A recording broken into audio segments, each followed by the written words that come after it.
یہ بڑی امپورٹنٹ خبر ہے. GIT کی طرف سے جوائنٹ انویسٹیگیشن ٹیم ہے، اس کی طرف سے کچھ لوگوں کو نوٹسز بھی ملے ہیں، اور ملک مخالف سرگرمیوں میں ملوث ہونے کا جو الزام ہے تحریک انصاف کے اوپر بطور سیاسی جماعت اور عمران خان کے اوپر، وہ ان کے اوپر کسی بھی طرح سے وہ بجلیاں گرا سکتا ہے کہ ان کی جماعت کے اوپر پابندی لگ سکتی ہے اور عمران خان صاحب کو سزا ہو سکتی ہے، بلکہ بہت سے رہنماؤں کو ہوگی. تو GIT کی طرف سے جی بیرسٹر گوہر، سلمان اکرم راجہ، میاں اسلم اقبال، اون رؤف حسن، عالیہ حمزہ، شباز گل، زلفی بخاری، اسد کیسر، کمل شوزب، تیمور سلیم جگڑا، شاہ فرمان، حماد اظہر، خالد خورشید، فردوس شمیم نقوی، شیخ وقاص اکرم کو نوٹسز جاری کر دیے گئے.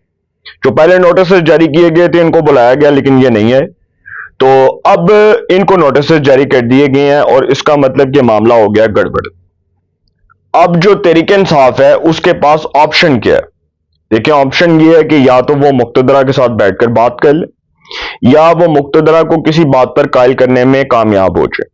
لیکن آپشنز محدود نہیں ہیں.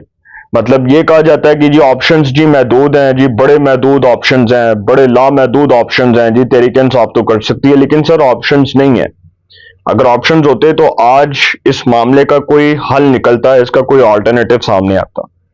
اب یہ تو خبر تھی جو میں نے آپ کے سامنے رکھی، لیکن جو متحدہ اپوزیشن ہے اس کی عید کے بعد جو سرگرمی ہے، جو بطور سمجھ لیں کہ تحریک کے، وہ کامیاب ہوتی نظر نہیں آ رہی. اور اس حوالے سے مجیب الرحمان شامی صاحب نے اپنا ایک کالم لکھا ہے، اور وہ کالم جو لکھا ہے اس میں انہوں نے بڑی انٹرسٹنگ اور بڑی امپورٹنٹ باتیں کی ہیں. اس کالم کے اندر وہ لکھ رہے ہیں کہ پاکستانی سیاست پر رمضان کے مہینے کا کوئی اثر دکھائی نہیں دیتا. جو کچھ اس مبارک مہینے کے آغاز سے پہلے ہو رہا تھا اب بھی وہی ہو رہا ہے.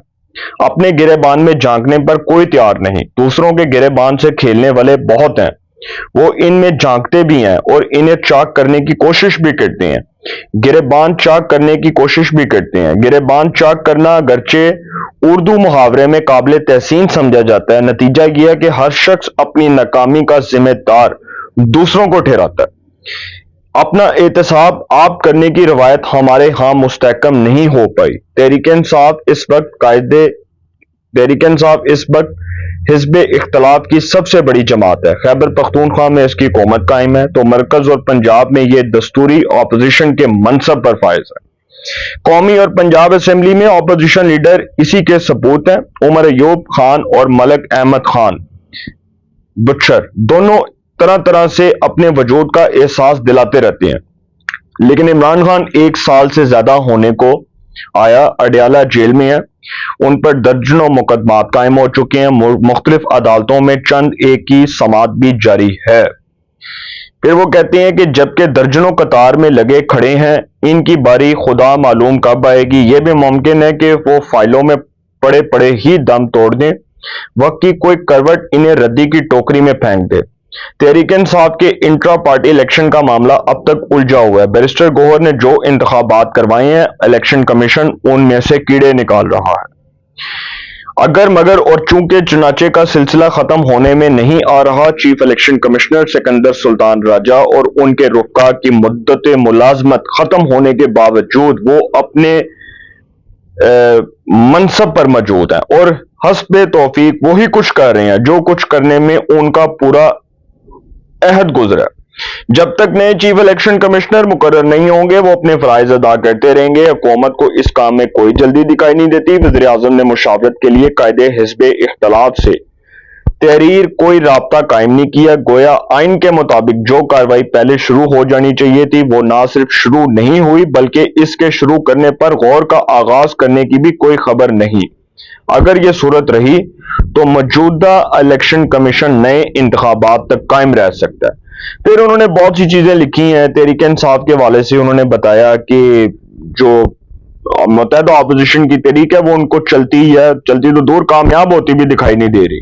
پھر شامی صاحب نے اس کے اندر بڑی امپورٹنٹ چیزیں جو ہیں اس کا ذکر کیا، سینٹ کے حوالے سے باتیں کی ہیں. تو میرا بتانے کا مقصد یہ ہے کہ بہرحال ابھی تک تو کوئی سر تحریک کا موڈ نہیں ہے، اور جو تحریکوں کی بات کر رہے ہیں وہ دیکھ لیں کہ اگر وہ تحریک چلا سکتے ہیں، کیونکہ پاکستان کی مقتدرہ اس میں ایک بڑا امپورٹنٹ فیکٹر ہے۔ اور فضل الرحمان صاحب نے اگر تحریک چلانی ہوگی اور وہ تحریک انصاف اگر ان کو کسی حد تک قائل کرنے میں کامیاب ہو گئی، تو تحریک انصاف کے پاس سب سے بڑا اور جو سمجھ لیں کہ سب سے بڑا جو ہتھیار ہے نا، وہ فضل الرحمان صاحب کا کندھا ہے۔ لیکن تحریک انصاف کے لیے سب سے بڑا مسئلہ پاکستان کی مقتدرہ ہے۔ جب تک مقتدرہ کی حمایت نہیں ہوگی، یہ دھرنا کامیاب نہیں ہو سکتا، یہ اپوزیشن الائنس کی تحریک کامیاب نہیں ہو سکتی۔ جب تک مقتدرہ پاکستان کی سیکورٹی اسٹیبلشمنٹ اپوزیشن کے ساتھ کھڑی نہیں ہو جاتی یا ان کا ساتھ نہیں دیتی، تب تک تو سر یہ تحریک نہیں چلے گی۔ فضل الرحمان صاحب وہ اسٹیبلشمنٹ کو ناراض نہیں کر سکتے، کیونکہ انہوں نے آگے الیکشن لڑنا ہے، آگے انہوں نے حکومت بنانی ہے۔ اگلے الیکشن میں ہو سکتا ہے مائٹ بھی پاسبل ان کی جے یو آئی فے کی خیبر پختونخوا میں حکومت بن جائے، اور یہ بھی ہو سکتا ہے، غالب امکان ہے کہ مسلم لیگ نواز کے پی کے میں جمعیت علماء اسلام کی تعدی ہو، پیپلز پارٹی ان کی تعدی ہو، اور تحریک انصاف اپوزیشن میں بیٹھی ہو۔ یہ بھی غالب امکان ہے کہ اگر گنڈا پور نے آنکھیں دکھائیں یا آنکھیں نکالی تو گنڈا پور کو چیف منسٹر کے پی کے عہدے سے ہٹا دیا جائے اور وہ 5 سال بطور چیف منسٹر کے پی کے پورے نہ کر سکیں۔ اور یہ بھی غالب امکان ہے کہ گنڈا پور صاحب جو ہے اگر ان کو تحریک انصاف ہٹا دیتی ہے فضل الرحمان صاحب کی شرائط کے اوپر، تو پھر گنڈا پور صاحب جو ہے وہ فارورڈ بلاک بنا لیں، اور فارورڈ بلاک کی صورت میں تحریک انصاف کی کے پی کے میں حکومت کا خاتمہ ہو جائے۔ تو سر آپشنز تو بڑے ہیں، لیکن تحریک انصاف کے پاس آخری آپشن جو تھا وہ اسٹیبلشمنٹ سے مذاکرات تھے، پاکستان کی مقتدرہ سے بات چیت تھی۔ وہ مذاکرات تو گئے، فضل الرحمان صاحب اور اپوزیشن الائنس کو جو یہ کہہ رہے ہیں کہ جی نکلو، وہ طریقے تو سر کوئی نہیں چلنی۔ عید کے بعد حکومت کو کوئی خطرہ نہیں ہے، ہاں حکومت کو اپنے بلنڈر سے خطرہ ہو سکتا ہے، اپنے جو ہے نا وہ کہہ لیں کہ اپنی نیگلیجنس، اپنی ناکامی سے کوئی خطرہ ہو سکتا ہے، لہٰذا اس اپوزیشن سے حکومت کو کوئی خطرہ نہیں ہے۔ اور شامی صاحب جو پاکستان کے سینئر صحافی ہیں، ہمارے استاد محترم ہیں، مجیب الرحمان شامی صاحب نے کہا ہے کہ کوئی تحریک چلتی دکھائی نہیں دے رہی۔ تو سر ستہ خیراں حکومت کو کوئی خطرہ نہیں ہے۔ اپنی رائے کا کمنٹس میں ضرور اظہار کیجیے گا۔